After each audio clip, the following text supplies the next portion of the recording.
나를 위하여 지었나니 나를 찬송하게 하려 함이니라. 아멘. 할렐루야.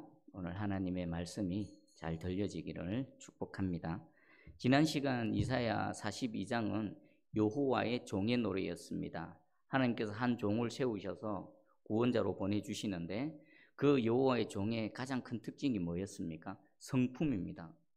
종, 하나님의 공의, 하나님의 정의를 신실하게 실행하실 여호와의 종, 그분의 성품은 상한 갈 때도 꺾지 아니하시며 또 꺼져가는 등불도 끄지 않으시면서 하나님의 정의를 실행하시는 겁니다.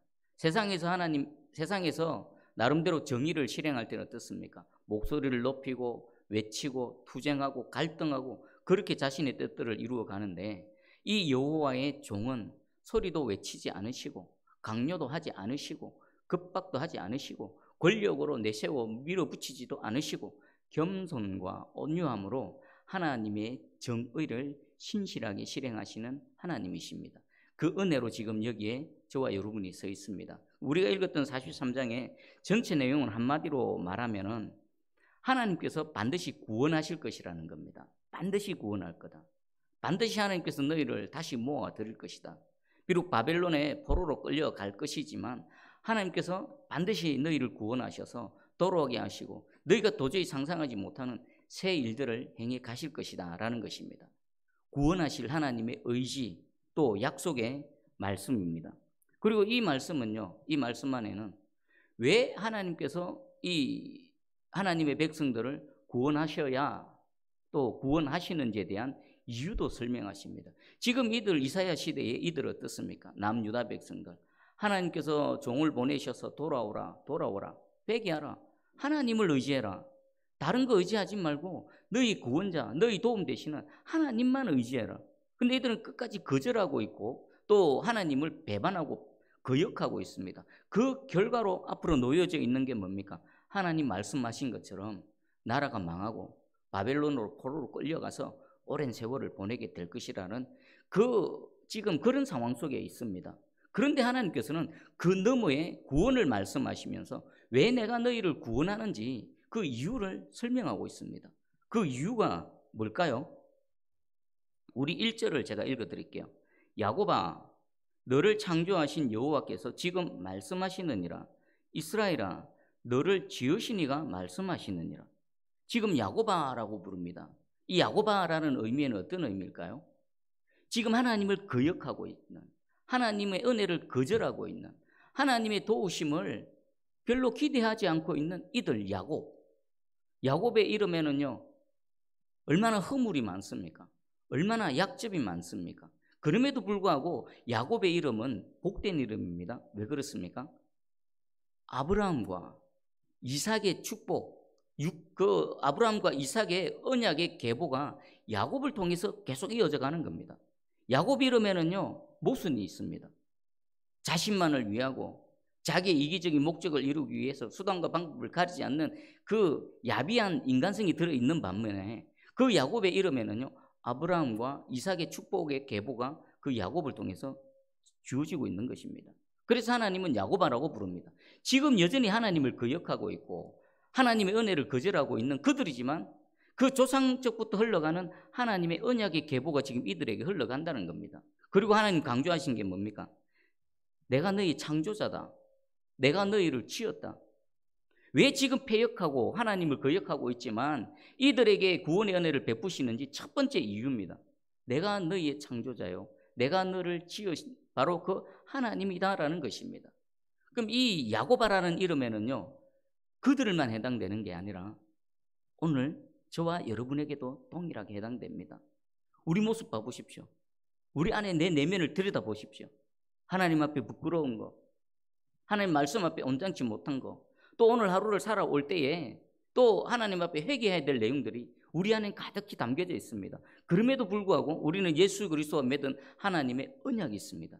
예수 그리스도를 믿는 믿음이 있습니다. 그래서 하나님은 야곱아라고 부르실 때에 우리의 약점과 허물을 드러나게 하시지만 그 야곱아 이름 안에 담겨져 있는 신실하신 하나님의 언약도 동일하게 있는 것입니다. 그리고 창조주 하나님, 나를 지으신 하나님이시기에 지금 그들을 구원하셨던 것과 마찬가지로 오늘 저와 여러분이 찾아오셔서 말씀으로 우리를 건져주시고 있는 것입니다. 그리고 두 번째, 1절 뒷부분에 보면 너는 두려워하지 말라. 내가 너를 구속하였고 내가 너를 지명하여 불렀나니 너는 내 것이다. 한마디로 말하면 하나님께서 이런 상태에 놓여있는 남유다 백성들을 왜 구원한다고 하십니까? 너는 내 것이다 라는 겁니다. 너는 내 소유다. 너는 내 것이다. 그래서 누구에게도 빼앗기지 않을 것이다. 하나님의 것을 누가 빼앗아갈 수 있겠습니까? 그리고 내 것으로 만드시는 하나님의 방법이 뭡니까? 구속입니다. 구속. 값주고 사는 겁니다. 대가를 지불하고 사는 겁니다. 원래 하나님의 백성은요, 구속이 필요가 없었습니다. 하나님께서 에덴 동산에서 아담을 창조하실 때 범죄하기 이전에는 구속이란 것 자체가 필요 없었습니다. 그냥 하나님의 소유였습니다. 근데 범죄한 이후에 죄에 팔려버렸죠. 다시 하나님의 것으로 되사기 위해서는 그 죄의 값을 지불하셔야만 했습니다. 구속. 그래서 내가 너를 구속했다. 대가 지불을 했다. 저와 여러분을 구속하시는 하나님의 방법은 무엇이었습니까? 예수 그리스도시죠. 예수 그리스도. 우리의 생명값을, 그 아들 독생자 예수 그리스도의 생명값을 지불하셔서 우리를 하나님의 소유 삼으셨습니다. 그렇게 우리는 하나님의 소유가 되어졌습니다. 그렇게 귀한, 도대체 측정할 수 없는 대가를 지불하고 산 그 영혼에 대해서 하나님 빼앗길 수 있겠습니까? 너는 내 것이다. 내가 너를 값주고 샀다. 그래서 내가 너를 구원한다. 그리고 내가 너를 지명하여 불렀다. 이것은 뭐겠습니까? 하나님의 일방적인 택하심입니다. 선택. 내가 너를 지명했다. 인간이 인간 편에서 하나님 나를 봐주세요. 하나님 나도 소용이 없습니다. 하나님께서 택해 주셔야 되는 겁니다. 그것은 이유는 모릅니다. 하지만 하나님께서 일방적으로 찾아와 주셔서 택하시고 하나님의 소유 삼아 주셨습니다. 그리고 이 구속과 하나님의 택하심의 특징은 뭐겠습니까? 가장 큰 것은 그냥 우리 편으로서는 할 수 있는 게 아무것도 없다는 겁니다. 우리가 무엇하면 우리의 죄값을 우리를 스스로 속량할 수 있겠습니까? 우리 스스로 대가를 지불해서 우리를 구원할 수 있겠습니까? 없습니다. 하나님께서 일방적으로 홀로 다 하신 것입니다. 일방적인 은혜입니다. 하나님께서 지목하셨습니다. 지금 그 은혜 가운데 너는 내 것이 되었다. 너는 내 것이기에 내가 너를 구원한다라고 말씀하고 있습니다. 오늘 여전히 하나님을 거역하고 있고 또 앞으로 또 많은 이 고난의 터널을 지나가야 될 그 남유다 백성들을 향해서 그 과정을 지나지만 나는 반드시 너희를 구원할 것이다. 너희를 건져낼 것이다 라고 말씀하시는 이 하나님의 말씀이 저와 여러분에게도 동일하게 적용되는 줄 확실히 믿습니다. 그리고 하나님께서 두려워하지 말라고 말씀하시는데 왜 두려워하지 않아도 됩니까? 보니까 하나님은 우리의 창조주 되시지요. 하나님은 저와 여러분을 지으신 분이십니다. 그리고 하나님께서는 우리의 구속자가 되시고요. 하나님께서 나를 지명하여 부르셨기 때문에 우리는 어떤 순간에도 두려워하지 않고 담대하게 당당하게 살아갈 수 있는 것입니다. 자, 그리고 어떤 상황에서도 함께 하시는 하나님의 구원의 말씀인데 우리 2절을 한번 같이 읽어보겠습니다. 2절. 자, 시작. 내가 물 가운데로 지날 때에 내가 너와 함께 할 것이라. 강을 건널 때에 물이 너를 침몰하지 못할 것이며 네가 불 가운데로 지날 때에 타지도 아니할 것이요 불꽃이 너를 사르지도 못하리니. 아멘.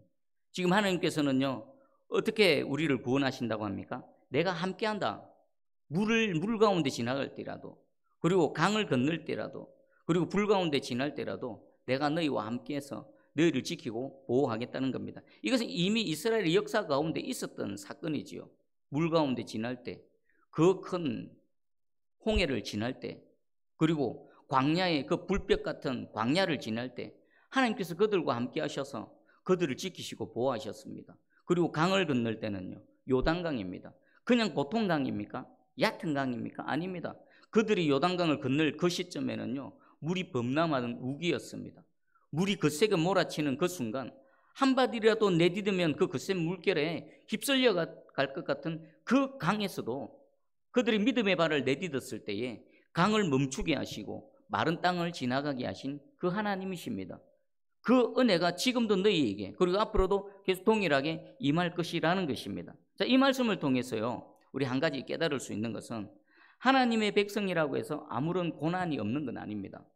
여러분 지금 정도의 차이는 있지만 또 종류의 차이는 있지만 인생의 강을 건너 계실 겁니다. 고난의 그 불바다 광야를 지나고 계실 것입니다. 그 홍해의 바다 뒤에서는 적이 몰아치고 앞에서는 홍해 바다가 가로막혀 있는 그런 오도 가도 못하는 절대절명의 위기의 순간에 놓여 있을 수도 있습니다. 그러나 오늘 하나님께서 말씀하십니다.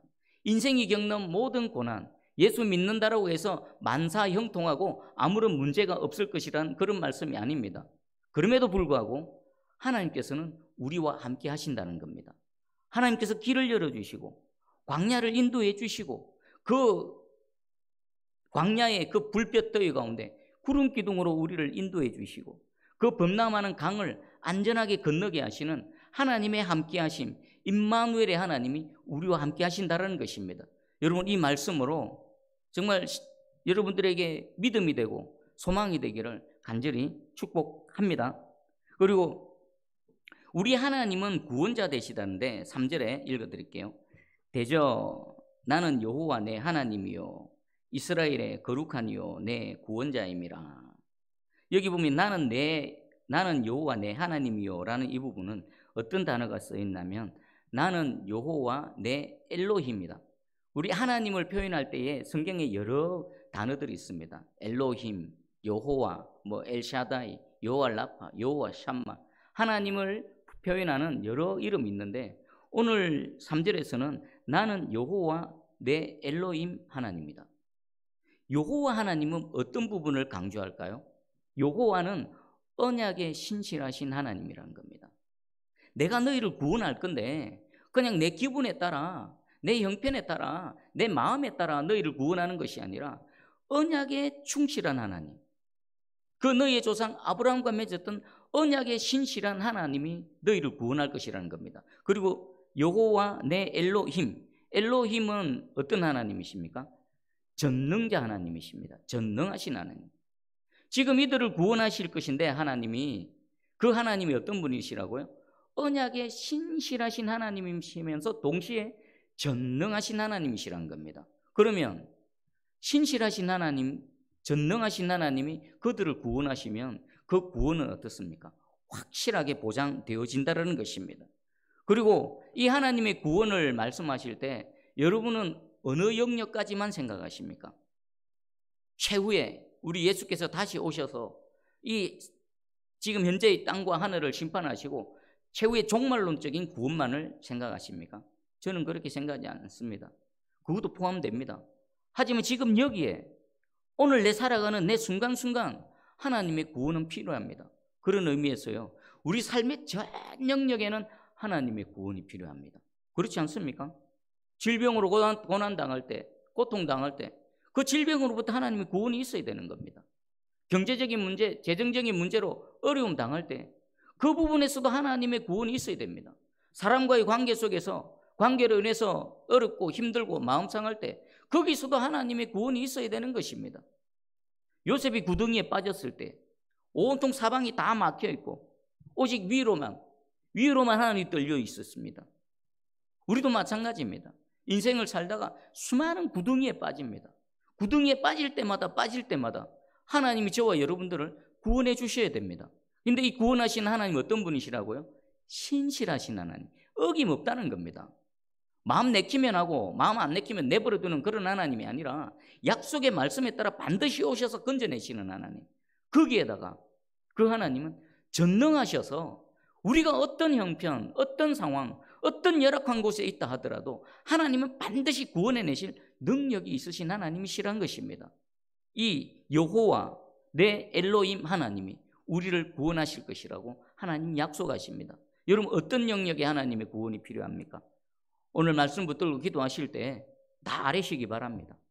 무너진 부분, 내가 못하는 부분, 무엇 때문에 마음 아프고 무엇 때문에 주저앉아 있는 그 부분 하나님께 다 아뢰십시오. 무엇이든 하나님은 신실하게 또 전능하셔서 반드시 구원해 주실 줄 믿습니다. 여러분 한번 생각해 보십시오. 어떤 일이 이루어지기 위해서는요, 두 가지가 충족되어져야 됩니다. 내가 할 수 없습니다. 근데 누군가가 그 일을 해줘야 됩니다.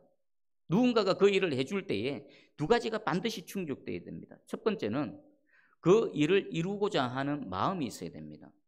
우리 마음이 없으면 아무것도 안 합니다. 절대로 한 발짝도 안 움직입니다. 먼저 마음이 있어야 됩니다. 그리고 두 번째가 그 일을 이룰 능력이 있어야 됩니다. 마음이 있어야 일이 시작이 되어집니다. 그리고 마음이 있어서 일을 시작한다고 반드시 성취되는 게 아닙니다. 그 일을 이룰 능력이 있어야 되는 겁니다. 유일하게 두 조건을 완전히 충족시킬 수 있는 분은 우리 거룩하신 여호와 엘로힘 하나님 한 분밖에 없는 줄 믿습니다. 오늘 그 하나님 앞에 나왔습니다. 주여 나를 구원해 주시옵소서. 이곳에서 구원해 주시고 이 웅덩이에서, 이 기가 막힌 웅덩이에서 나를 건져 주시옵소서. 부르짖는 이 밤 되기를 축복합니다. 자, 그리고 우리 하나님께서 내가 너와 함께 할 것이다 라고 말씀하실 때에 함께 하심에 또 다른 의미가 있습니다. 제가 5절을 우리 한번 읽어볼까요? 5절 같이 한번 읽어봅니다. 시작. 두려워하지 말라. 내가 너와 함께하여 내 자손을 동쪽에서부터 오게 하며 서쪽에서부터 너를 모을 것이며. 아멘. 무슨 말씀입니까?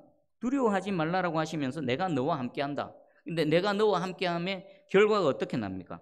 내 자손을 동쪽에서 모으고 서쪽에서 모으고, 너희가 비록 나라가 망하고 또 포로로 끌려가서 동서남북 사방으로 다 뿔뿔이 흩어졌다 하더라도 내가 너와 함께하여서 너희를 반드시 있어야 될 곳으로 다시 불러 모을 것이다. 이것은요, 하나님의 함께하심으로 그들을 인도하시는 하나님이십니다. 잘못된 길에 가 있더라도, 어둠의 길에 가 있다 하더라도, 지금 고난의 길에 서 있다 하더라도 그곳이 어디든지 하나님께서는 동서남북 찾아가셔서 그들의 손을 잡아 붙들으셔서 반드시 인도하셔서 있어야 될 곳, 최종 목적지로 하나님께서 인도하실 것이라는 것입니다. 지금 하나님의 함께 하심의 또 다른 의미, 나를 인도하시는, 내 손을 붙드시고 바른 길로 함께 가시는 하나님, 동행하셔서 최종 목적지까지 안전하게 도달하게 하시는 이 하나님의 함께 하심이 저와 여러분의 이미 시작되어졌고 지금도 우리와 함께 하시는 줄 믿으시기 바랍니다. 반드시 하나님께서는 최종 목적지로 저와 여러분을 인도하실 것입니다. 자, 그리고 이제 마지막 하나만 더 살펴보겠습니다. 하나님의 백성들을 향한 하나님의 사랑의 찬가가 나옵니다. 우리 4절을, 자, 우리 하나님께서 지금 저와 여러분에게, 남유다 백성들에게만 하시는 말씀이 아니라 저와 여러분에게 하시는 하나님의 사랑의 마음입니다. 사랑의 메시지입니다. 우리 두 눈 크게 뜨고 한번 읽어보겠습니다. 4절입니다. 시작. 네가 내 눈에 보배롭고 존귀하며 내가 너를 사랑하였은즉 내가 내 대신 사람들을 내어주며 백성들이 내 생명을 대신하리니. 아멘. 지금 하나님이 남유다 백성들을 향해 여전히 거역하고 있고 그 거역의 대가로 나라가 망하고 포로로 끌려가서 거기서 다시 돌아오게 될 그들을 향해서 하나님 뭐라고 말씀하십니까? 네가 내 눈에 보배롭다. 그리고 네가 존귀하다. 내가 너를 사랑한다. 라고 말씀하십니다. 자, 여러분에게 제가 질문할게요. 이 보배롭다라는 것은요, 귀중히 여기다, 가치 있게 여기다는 겁니다. 하나님이 이렇게 말씀해요.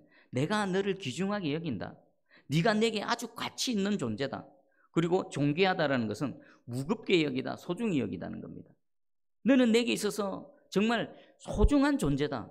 내가 너를 사랑한다. 라고 하나님께서 말씀하고 계십니다. 자, 이 말씀이 진짜 여러분 마음에 확 와닿습니까? 하나님이 너는 가치 있다, 존귀하다, 소중하다, 내가 너를 사랑한다 라는 이 말씀이 진짜 여러분 가슴에 와닿습니까? 제가 왜 이런 질문을 하냐면요, 오늘 새벽에 이 말씀을 묵상하는데 내가 내 눈에 보배롭고 존귀하며 내가 너를 사랑하였은즉 이라고 읽는 순간에 제 마음 깊은 곳에서 하나님의 질문이, 저도 깜짝 놀랐습니다. 하나님, 제가 하나님 앞에 진짜 보배롭습니까? 내가 진짜 하나님 앞에 존귀한 존재입니까? 저도 깜짝 놀랐습니다. 제가 하나님을 사랑하는 그 마음, 또 하나님이 저를 불쌍히 여기는 마음에 대해서 저는 한치 의심도 가진 적이 없습니다. 하지만 이 말씀을 읽는 순간 제 내면 깊은 곳에서 툭 하고 터져나오는 게, 하나님 진짜 내가 하나님 앞에 보배롭습니까? 진짜 내가 하나님 앞에 존귀합니까? 라는 질문이 툭 터져나오더라고요. 그래서 왜 내 속에 이런 것들이 있을까라고 하루 종일 고민을 했습니다. 정답은 이거였습니다. 하나님의 말씀하고 내 삶에 서 있는 위치하고 너무 동떨어져 있는. 그러면서 말라기서 생각이 났습니다. 말라기 1장 2절입니다. 여호와께서 이르시되 내가 너희를 사랑하였노라 하나 너희는 이르기를 주께서 어떻게 우리를 사랑하셨나이까 하는도다. 구약의 제일 마지막 말씀입니다. 말라기서에서 하나님께서 이스라엘 남유다에게 찾아오셔서 내가 너희를 사랑한다? 사랑하였다? 아니죠. 하나님의 사랑은 현재니까 사랑한다라고 말씀하셨을 때 그 남유다 백성들 하나님을 향해서 투정을 부립니다. 하나님이 어떻게 우리를 사랑하셨습니까? 하나님, 이 말은 이거겠죠. 아니, 전능하신 하나님, 여호와 하나님이 우리를 사랑하시면 우리가 왜 이 모양 이 꼴입니까? 라는 말이겠죠. 그리고 저는 문득 이런 생각이 들었습니다. 이 이사야를 통해서 하나님의 말씀을 듣고 있는 이 이스라엘 시대의 남유다 백성들은 이 하나님의 말씀이 가슴에 와닿았을까? 어떻게 들렸을까? 세상 그들의 삶은 완전히 무너져 있습니다. 지금 우리처럼 정치, 경제, 문화, 사회 전반적으로 하나님의 공의와 정의는 다 무너져 있습니다. 그리고 하나님께서 그 징계의 말씀을 하셨던 것처럼 그 심판으로 향해서 지금 계속해서 달려가고 있습니다. 그런데 그런 그들에게 내가 내 눈에 보배롭고 존귀하며 내가 너를 사랑한다라고 했을 때 이 하나님의 말씀이 정말 가슴에 와닿았을까? 말라기 시대 때에 그들이 하나님 어떻게 우리를 사랑했습니까? 하나님이 우리를 사랑하면 왜 우리는 이렇습니까? 라는 질문. 제 마음 깊은 곳에서 하나님 진짜 나를 보배롭게 여깁니까? 진짜 나를 존귀하게 여깁니까? 라는 이런 의문들. 여러분은 어떻습니까? 그냥 하나님 한 말씀 그냥 듣고 지나가는 거 아니라 이게 실체인데, 이게 진짜 우리에게 하나 하시는 하나님의 말씀인데 한번 심각하게 한번 자신을 향해 질문해 보시기 바랍니다. 근데 하나님의 대답은 예스였습니다. 내가 너를 보배롭게 여긴다. 내가 너를 존귀롭게 여긴다. 내가 너를 사랑한다. 라고 말씀하셨습니다. 무엇을 통해서요? 대번에 예수 그리스도와 십자가가 떠올랐습니다. 예수 그리스도와 십자가. 말라기 마지막에 주께서 어떻게 우리를 사랑하셨나이까? 라고 했을 때 하나님께서는 오랜 세월 말문을 닫으셨습니다. 그리고 그 오랜 침묵을 깨트리고 하나님께서 하신 일은요, 이 땅에 자신의 아들 독생자 예수 그리스도를 이 피조물의 이 연약한 육체의 몸으로 이 땅에 보내셨습니다. 그리고 십자가에 달리셔서 죽게 하셨습니다. 그것은 무엇일까요? 주께서 어떻게 우리를 사랑하셨나이까에 대한 하나님의 내가 너를 사랑한다, 내가 너를 이렇게 사랑한다 라는 하나님의 외침인 것입니다. 그 은혜는요, 저와 여러분 온 세상을 향한 하나님의 사랑의 외침인 것입니다. 여러분 혹시라도 제가 오늘 새벽에 이 말씀 읽었을 때 마치 이스라엘 말라기 때 시대에 이스라엘 백성들이 주께서 어떻게 우리를 사랑하셨나이까? 라는 그 질문을 했던 것처럼 마음속에 그런 질문이 쑥 올라오신다라면 오늘 다시금 예수 그리스도와 그 십자가에 달리신 골고다 언덕으로 한번 나아가 보시기 바랍니다.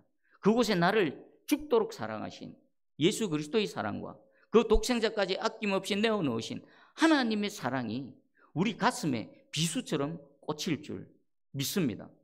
요한복음 3장 16절 하나님이 세상을 이처럼 사랑하사 독생자를 주셨으니 하나님은 참으로 저와 여러분을 사랑하십니다. 이 세상에는 없는 사랑, 이 세상의 모든 사랑은요 사실 깨놓고 얘기하면 다 조건적인 사랑입니다. 심지어는 부모와 자식 간에도요 조건적인 사랑입니다. 부부 조건적인 사랑입니다. 친구 하나님의 사랑은 없습니다.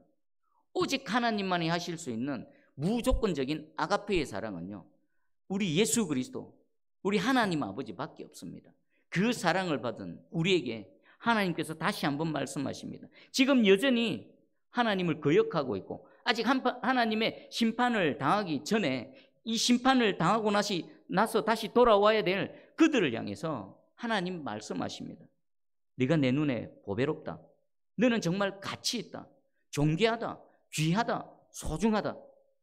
이 하나님의 말씀이 우리 가슴판에 잘 새겨지고 가슴에 와닿고 진정한 위로와 소망이 되는 저와 여러분 되기를 주의 이름으로 축복합니다.